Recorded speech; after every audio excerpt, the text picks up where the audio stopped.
العلم تاج ونبراس لصاحبه يرقى به سلم الأمجاد والرتب وإن خلا المرء من علم ومعرفة فما يفيد جمال الوجه واللقب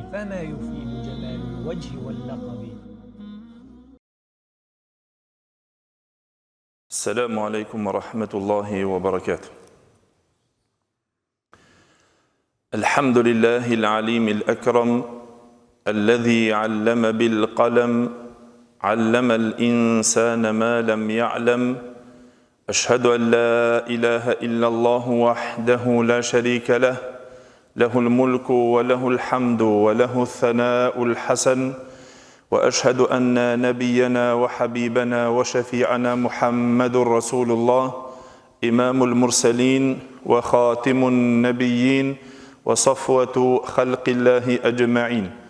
نشهد بأنه بلغ الرسالة وأدى الأمانة ونصح الأمة وكشف الله به الغمة وجاهد في الله حق الجهاد حتى أتاه اليقين.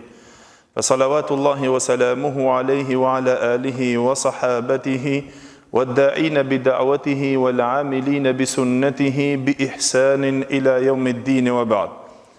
Gjithë falënderimet dhe lavdrimet I takojnë Allahut Gjelle Gjelaluhu, vetëm ata falënderojmë dhe vetëm prej Tij ndihmë dhe falje kërkojmë, kurse salavatet dhe selamet nga thellësia e zemrës tonë I dërgojmë të dashmurit tonë Muhammedit sallallahu alaihi wasallam, familjes së tij, shokëve të tij dhe gjithë ata të cilët pasojnë rrugën e tyre me të mirë deri në ditën e gjykimit. Të nderuar vëllezër, fillimisht falenderojmë Allahun Gjelle Gjelaluhu që na mundësoi të bohemi në këtë shtëpi të Tij, në këtë xhami, në vazhdim e sipër të ligjëratave tona, të cilët I kemi në shpjegimin e librit, respekti ndaj burrave të mëdhej, ndaj dietarëve, apo informimi mbi respektin e njerëzve të dijes dhe të Islamit. Padyshim se mirësia e madhe e Allahut Gjelle Gjelaluhu është që na mundëson që të bohemi dhe të mësojmë nga këshillat e atyre të cilët Allahu Gjelle Gjelaluhu I ka nderuar, ku vazhdojmë që të flasim sonte inshallah me një temë e cila është në vijim që autori e ka sjellur këtu dhe e paralajmëruam pra në dersin e kaluar, që me të vërtetë se është një temë shumë me rëndësi. Pasi që folëm për temën e kaluar, e cila ishte paraprake për ato burrat të cilët ishin të larguar dhe të pastër nga ajo smuje e cila me të vërtetë është sëmundje nxitse, e cila prish shoqëri, prish zemra, prish dashuri në mes njerëzve, e ajo është sëmundja e gibetit dhe përgojimit.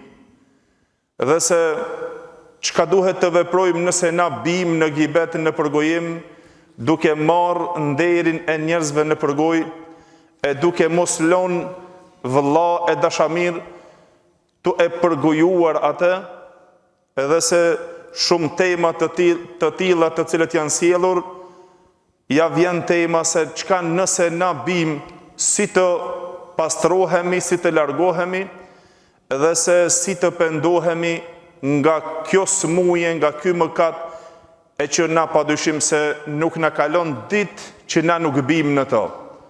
Dhe inshallah me lejen e Allahut Gjelle Gjelaluhu nuk na ka ngel pra një ders apo dy, edhe të mbyllet ky kapitull I cili ishte shumë I rëndësishëm, pra në përpjekjen që si ta largojmë këtë smuje nga mesi jonë, edhe se si të I shërojmë shpirtat tonë dhe zemrat tona, edhe shoqërinë tonë nga kjo smuje, pra nga përgojimi.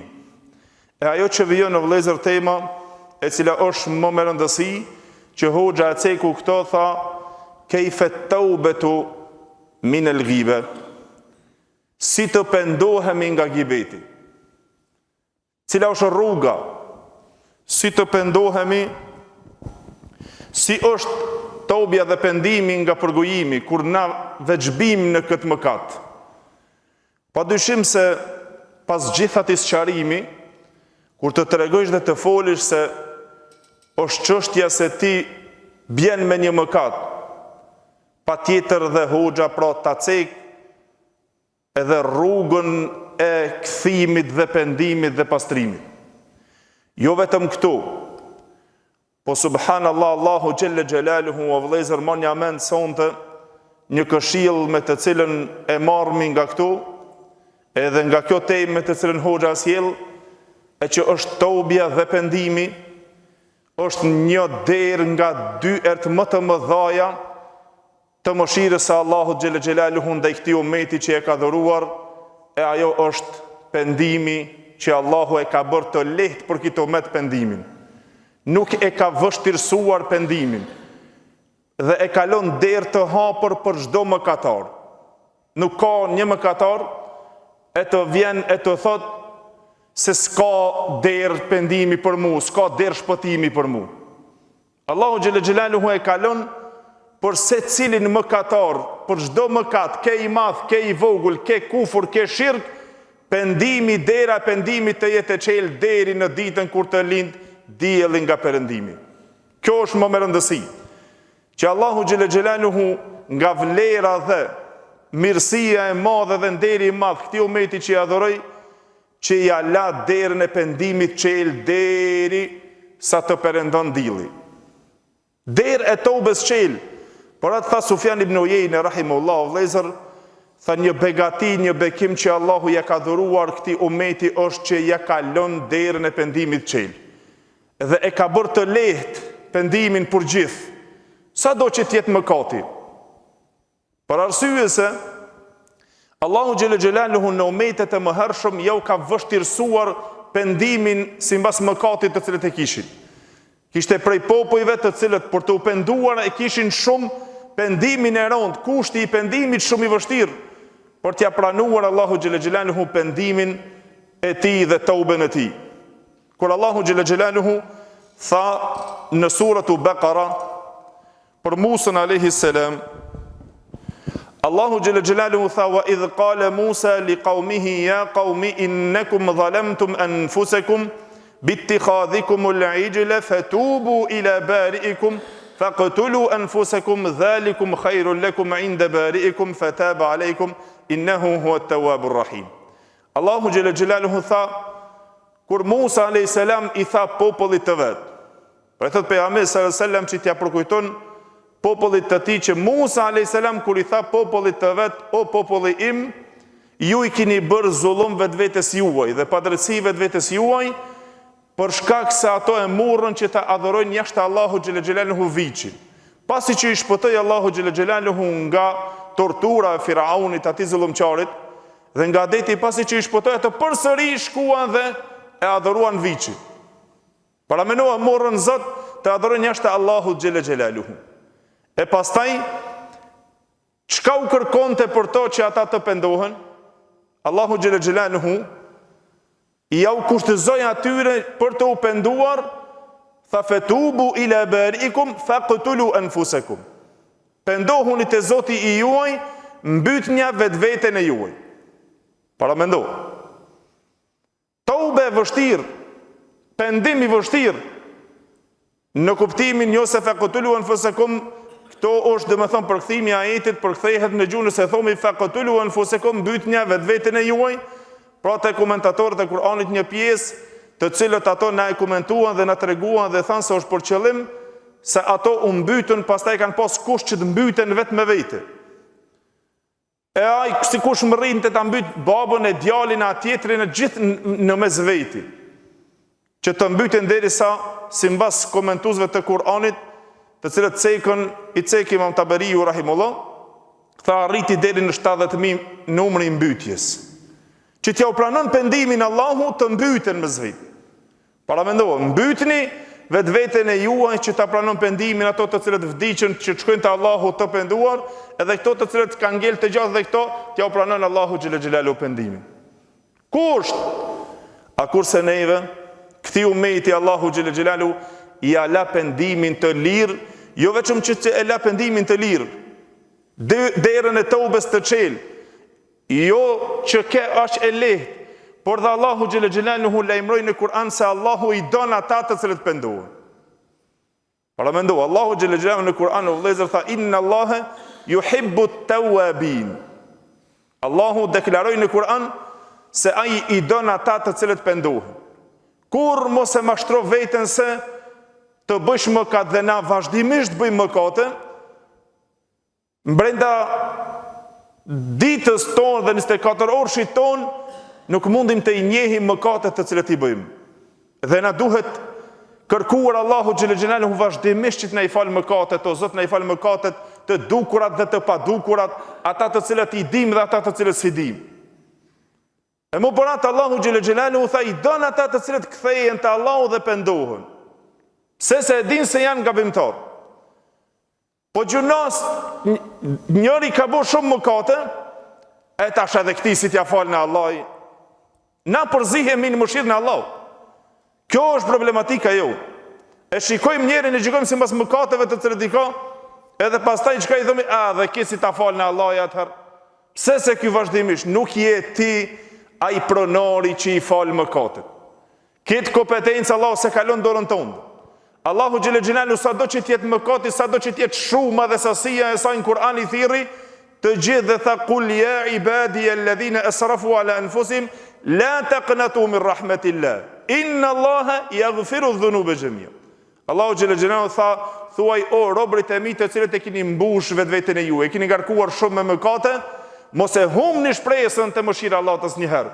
Po gjithherë kthejuni Allahut për arsye se Allahu xhelle xhelalu është ai i cili i fal gjithë mëkatet. Ai është Tawwabur Rahim, ai është falës që e pranon pendimin dhe të mëshirën. Allahu xhelle xhelalu sado që të jetë i madh, mos gabo me vdekje pa u penduar çka është Allahu xhelle xhelalu. Për gjitha më të cilat do të jetë mëkat.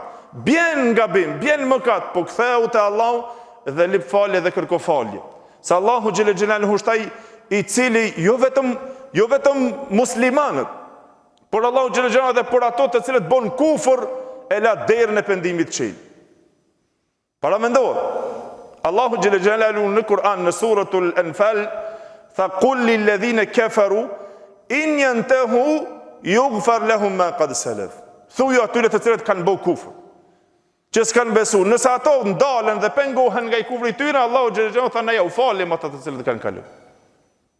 Krishterëve pasaj nëse i merr në surën Maida, Allahu xhelle xhelalu i ceku fjalët e vështira dhe të poshta dhe shumë të ronda të kufrit të tyre të cilët i thojnë për Allah. Laqad kafara alladhina qalu inna Allaha huwa al-Masih ibn Maryam. Kanë bë kufër tha Allahu xhelle xhelalu dhe kanë dalë prej feja ata të cilët thojnë se Isa i biri Mariamës është Zot. Dhe ata të cilët thojnë se Zoti është një i tretë i tretëve, ashtu duke i përzier fjalët e vështira që i bën kufër Allahut, por pastaj derën e pendimit për to e la çel tha afala yatubuna ila Allahi wa yastaghfiruna. Valla nuk pendohen ata të kërkojnë Allahut falje, Allahut i fal. Para mendo. Dhe gjithashtu Allahu xhelle xhelaluhu o vëllezër në Kur'an besimtarët veçanërisht i ka urdhëruar që të pendohen prej gjitha sendeve. Wa tubu ila Allahi jami'an ayyuha almu'minun la'allakum tuflihun. Pendohuni të gjithë o ju besimtar nëse dëshironi të shpëtoni. Pendim kthim te Allahu xhelle xhelaluhu.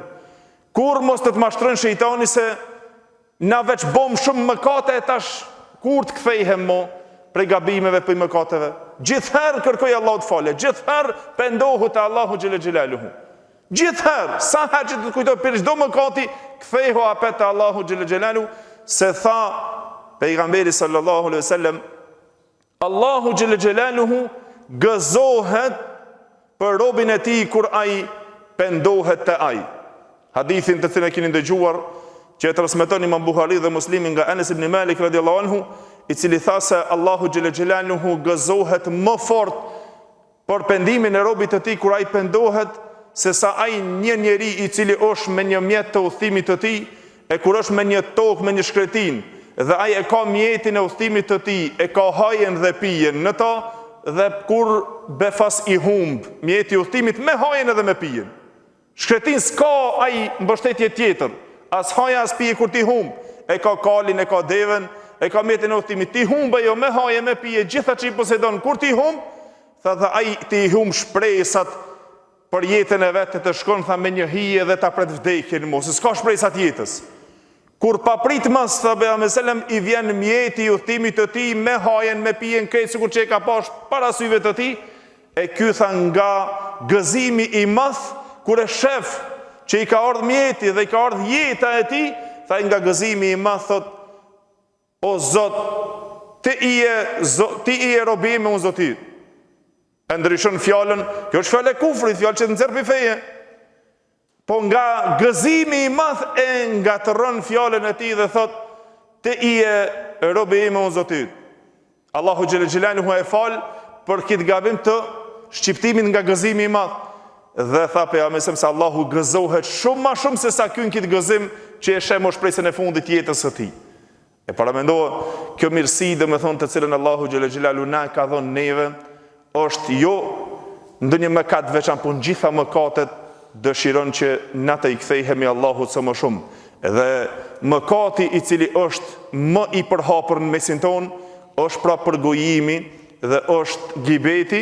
E mu për atë hoxha e ceku këtë temë që na ta ndëgjojmë shkurt, pra do ta përmbledhim këtë temë me fjalë të shkurta, që ta kuptojmë se si mundet dhe të gibeti të ketë rrugë të pendimit edhe rrugë të toubes, si të është rruga e saj.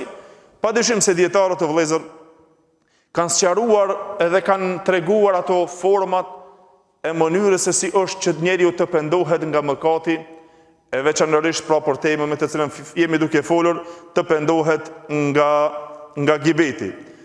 Tha Ibn al-Muflih rahimahullah, pendimi të pendohesh nga mëkati, tha don të thotë që ti të ndish keqardhje për atë mëkat të cilën e ke bë. Gjithherë në shpirt, njeriu kur bën mëkat Allahut ai e ndin veten e tij se I ka bë Allahut mëkat. Dhe ai e ndin që në moment, ndoshta të themi se të gjithë na këtë kemi shijuar ndoshta në shpirtin tonë, kur I bën mëkat Allahut, herën e parë e ke pasë sa ta vret shpirtin edhe zemrën. E ndin veten tonë dhe se diçka I të bë me të vërtetë, diçka shumë e madhe, shumë e rëndë, shumë e keqe. E nëse nuk ndalesh në to, nëse vazhdon, dikur zbehesh dhe duket mëkati I rrafsh. Subhanallah. Por atë Ibn Muflih tha është taubia, pendimi është keqardhje për atë mëkatin të cilën je duke e bërë, për ata gabime dhe mëkatet të cilët kanë kaluar. Gjithashtu tha wal azmu ala tarkiha daiman lillahi azza wa jall. Dhe vendoshmëria që ti ta losh atë mëkat. Bëre gibet, e përgojove dikan, mos thuj arsye tim, hajtë se s'është problem. Po gjithherë me vendoshmërinë që unë ta loj atë mëkat. Cili do t'jetë ai mëkat? Me vendoshmëri ta loj unë atë mëkat. Ta braktisi atë mëkat për hir të Allahut xhel xhelaluhu. Jo me ndonjë imponim, tha po të jetë me zgjedhjen tonë të cilën ti dëshiron ta lësh mëkatin për hir të Allahut xhel xhelaluhu. Se është mëkat, ta nxin zemrën vazhdimisht kur ti je domethënë në atë mëkat. Por atë dije se ai I cili është I njollosur me kit gabim, me kit mëkat, me mëkatin e gibetit, tha ai e ka për detyrë që të nxiton në pendim në tobe të Allahu xhel xhelaluhu, të pendohet e të kthehet për mëkatin të cilën ai e bën. Për arsye se një dobi Ibn Qayyim rahimullah në çështjen e pendimit tha se robi harron dhe nuk I shkon në mend që ai e ka për detyrë që ai pasi që të njolloset me njollën e mëkatit, ai të kthehet shpejt të kërkon falje te Allahu xhel xhelaluhu. E ke bën mëkatin, keron mëkat, sa më shpejt ktheju, kërkoj Allahut falje. O Zot, falem për këtë mëkat, falem për këto gabime. Kërkoj Allahut xhel xhelaluhu falje. Pse? Për arsye se tha të shtohet edhe një detyrë tjetër, tha Ibn Qayyim rahimullah, pendimi për vonesën e pendimit të mëkatit. Nëse si e penduan në moment nga mëkati, tha të shtohet edhe një tobe tjetër, taubja, pendimi nga vonesa që e ke vonuar pendimin nga mëkati. Shtohet edhe një detyrë. E mu për atë, njeriu e ka për detyrë që ai të shpejton pasi që e bën mëkatin, kur bjen në mëkat, se nefsi është I tillë, shejtani të mashtron, rrethanat, ambienti I tillë që ti bësh në mëkat, dhe na nuk e shfaqson veten tonë, po të gjithë na jemi mëkatar. Por kush është më I miri?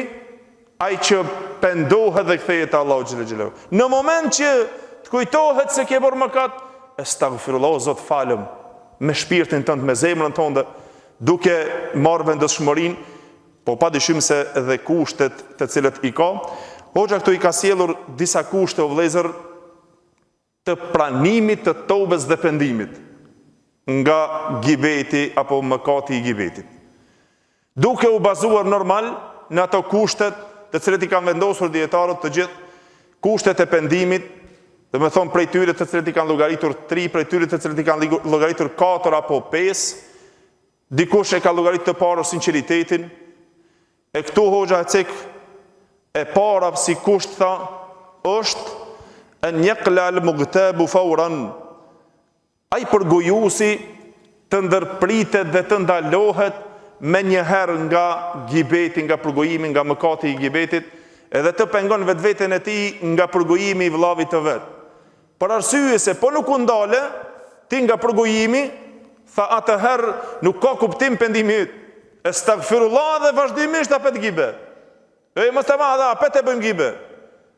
Përgojo dhe apet edhe thuaj jemi të bëjmë mëkat edhe përgojim edhe apet vazhdojmë përgojim. E kjo nuk ka kuptim pendimi nëse vazhdimisht bëhet mëkat dhe nuk ndërprehet mëkati. Por duhet të ndalohet me njëherë dhe të pengohet mëkati. E dyta, tha është e njende me ala fi'liha, të ndin keqardhja dhe të i bjen pishman për shkak atij mëkati të cilën e ka bërë. Për arsye se këtu e ka cekur hoxha një hadith të pejgamberit sallallahu alajhi wasallam, është i njohur shumë hadithi, por ky e ka cekur, do me thonë, hadithet shumë të ngjitur, që i ka thonë an-nadamu tauba, pishmanllëku keqardhja, të ndish një keqardhje dhe të i bish pishman për atë mëkatin, është një hadith i pejgamberit sallallahu alajhi wasallam që e transmeton Ibn Majah, edhe të tjerët që pejgamberi sallallahu alajhi wasallam ka thonë pishmanllëku keqardhja është vetë tauba. Të ndish keqardhje për mëkatin, ai është pendim. Pendimi i vërtetë është të ndish keqardhje për mëkatin të cilin e ke bo. Jo të edhe ti bësh mëkat Allahut, edhe plus edhe mburrët, po çka, po Allahu më sheh. O ti dashamir. Mëkat Allahut ti të i bo. Pendohu një veten të poshtruar në atë mëkat.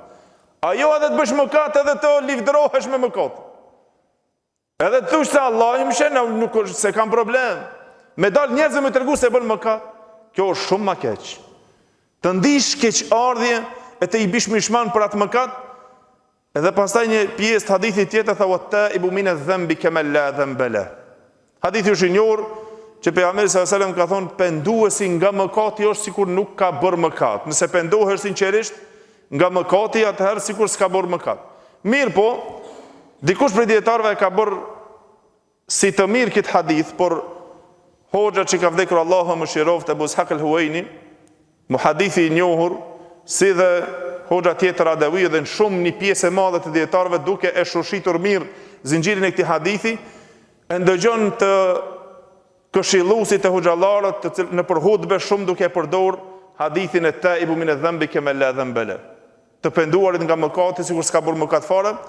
Hadithi është i dobët për arsye se gjitha rrugët nëse i mbledhim, tha nuk dalin apo nuk pastrohen nga një tëmet dobësimi i cili është pra, në to është dobësimi i zinxhirit, është një njeri që cilin transmetohet hadithi pra, Ebu Ubejde, nga Abdullah ibn Mas'udi radhiyallahu anhu, pra të gjithë komentuesit e këtij hadithi janë dakord se nuk e kanë dëgjuar hadithin nga Abdullah ibn Mas'udi dhe ngel hadithi i dobët.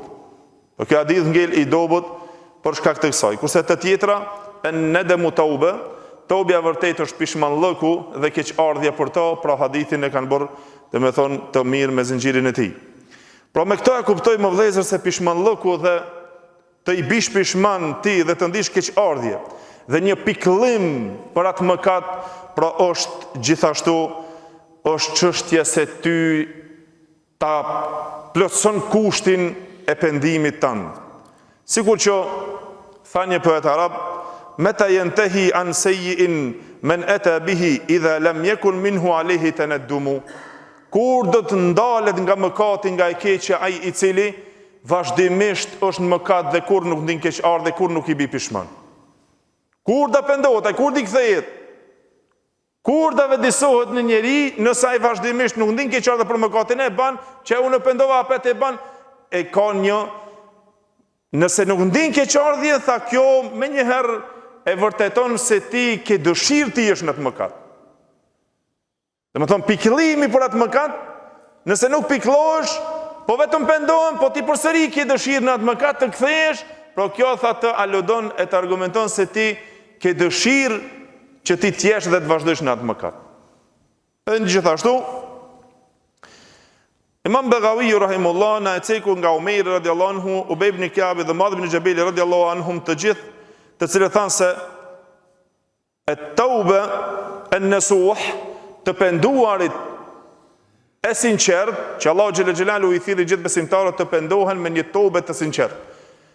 Allahu kur thirrë në Kur'an tha ja ayyuhalladhina amanu tubu ila Allahi taubatan nasuha. O ju që keni besuar, pendohuni te Allahu xhalla xhelalu me tobe sinqert. Sa atyre të cilët janë besimtar, o ju që keni besu. Ne nuk jemi domethënë pa mëkat shumë, të pamprejkshëm, jo gjithë bëjmë mëkate, por ai i cili pendohet te Allahu xhalla xhelalu me tobe të sinqert. Pra kushti i tretë vëllezër, an ya'zima ala an la ya'uda ila hadhihi al-ma'siyah abadan.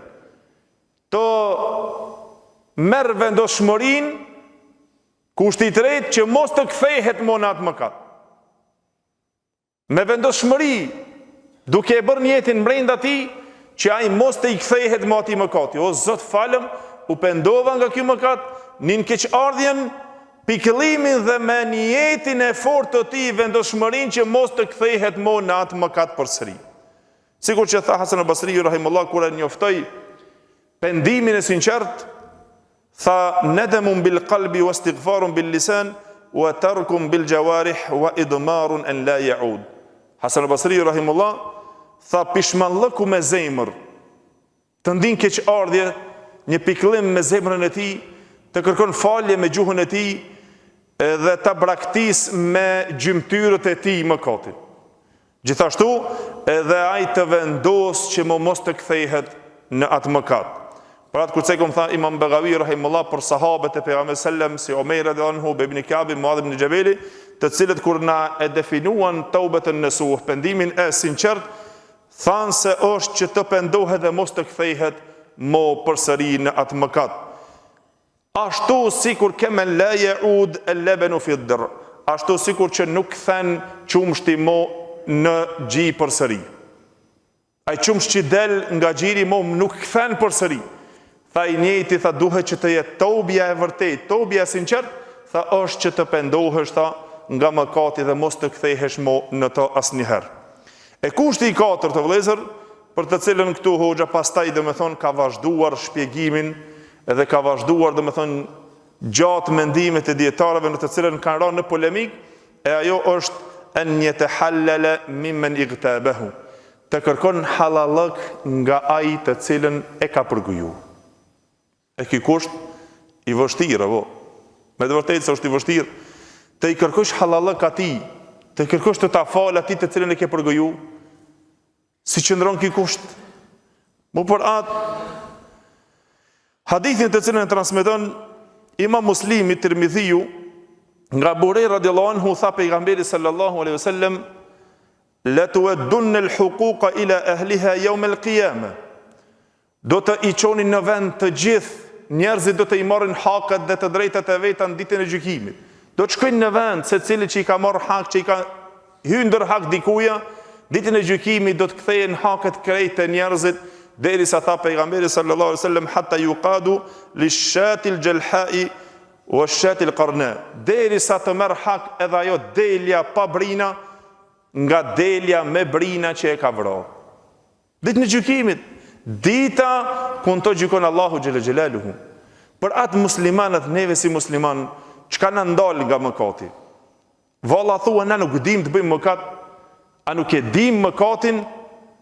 Apo ai tjetri më i mençëm, ai i irrituari, ai prishuri, i morali mendon se ai është aq i aftë në mëkate, shkon e ti s'di. E të të humbur, jo, ka diçka që ka në ndalën, mos shkojmë në mëkat. Ka diçka neve që na ndal, që na mos shkojmë t'i bëjmë mëkatet e mëdha.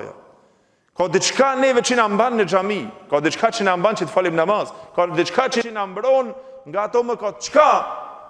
Ajo dita kur dalim para Allahut xhel xhelaluhu.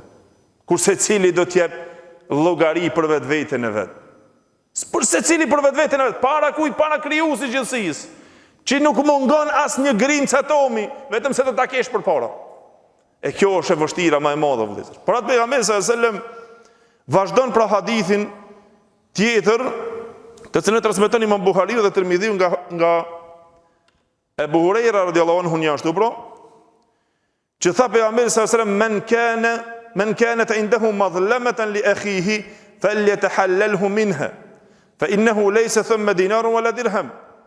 Tha pejgamberi sallallahu alajhi wasallam, kushdo i cili ka ndonjë padrejtësi, me një transmetim tjetër ka thonë ka ajo në derin e tij apo në pasurinë e tij, tha apo diçka tjetër, tha let kërkon halallokun, let mundohet që ai ta kërkon halallokun ende këtu në dunjë sot para se të vijë në ditën e gjykimit.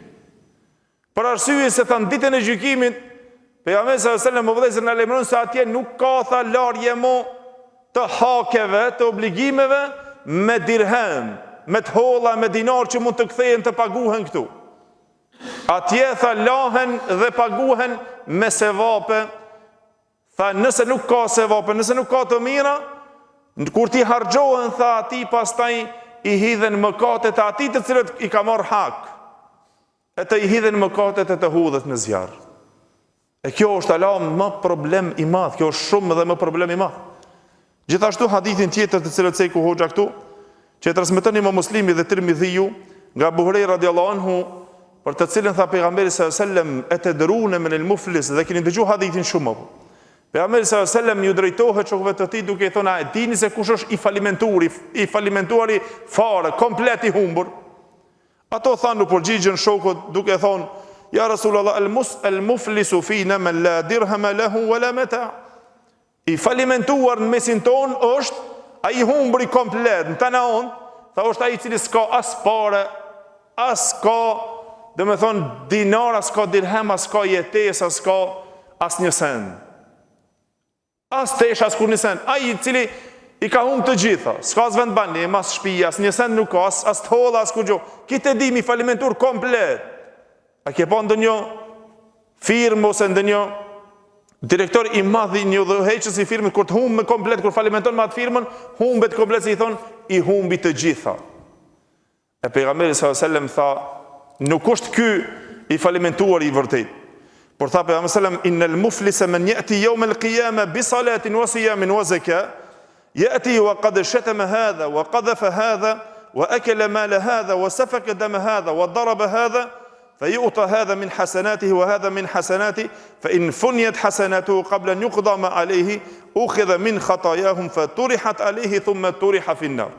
Pejgamberi sallallahu alajhi wasallam i falimentuar i vërtet në ditën e gjykimit është ai që do të vjen ditën e gjykimit me namaz, me zeqat, me agjerim, por do të vjen e ka shajt filanin, ka shpif për këtë, ka shpif për atë tjetrin, ja ka hongë pasurinë atij tjetrit, ka derdh gjakun atij tjetrit, i ka mshuar atij tjetrit, tha ky kur vjen ditën e gjykimit, tha i merren haket e tij që i ka bërë kështu, tha do t'i merren, tha pejgamberi sallallahu alajhi wasallam, me sevapet të cilët i ka, me të mirat të cilët i ka, derisa do të i humb komplet mirës, do të ketë sevape mo që i ka bo, e pastaj i tha të merren nga haket që ende ka, si ka kryer ato drejtat dhe haket e njerëzve, të i merren, tha pejgamberi sallallahu alajhi wasallam, e pastaj të i hedhen këtij nga mëkatet e atyre këtij, e pastaj të hudhet në zjarr.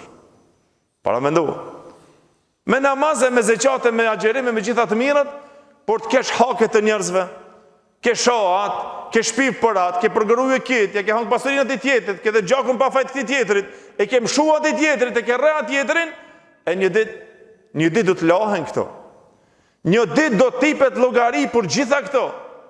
Mos mendo se kjo botë shkon shkele shko. Nuk na ka sjellur Allahu xhel xhelaluhu këtu shkele shko. Por një ditë duhet që na të i lajmë të gjitha këto mëkate. E do të pyetesh për Allah, pse e bëre këtë çështje?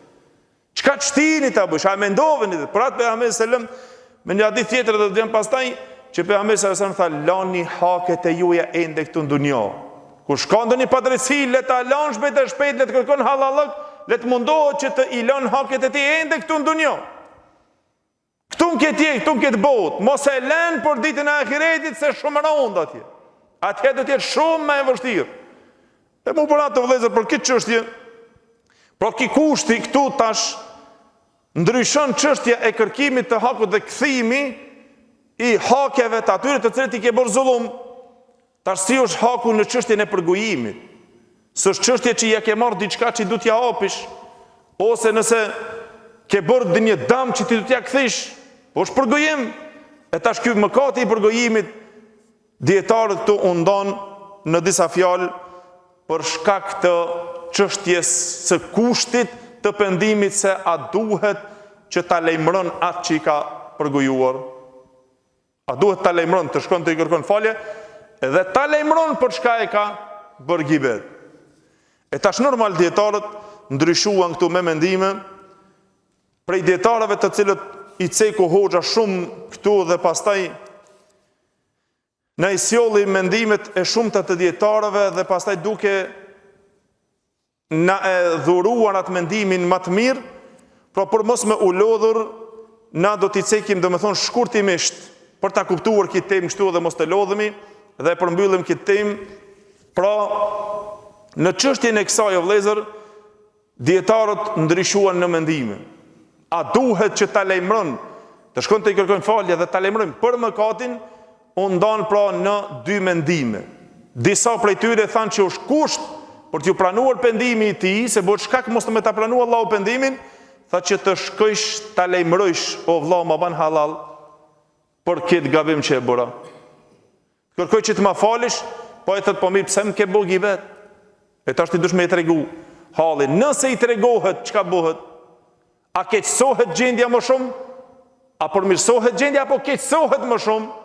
Këtu pra ran dilemë, të cilët i ceku hoxha dhe me thonë, pastaj dhe me thonë, duke i shtjelluar shumë dhe duke i rejtu mesele mirë, po në këto dy pika ndonë. Në ato të cilën është e njohur që shkuan si Shafit, Malikit dhe Ebu Hanife, thanë se është kusht me shku me e lejmëru dhe me ja të regu dhe me thënë ati.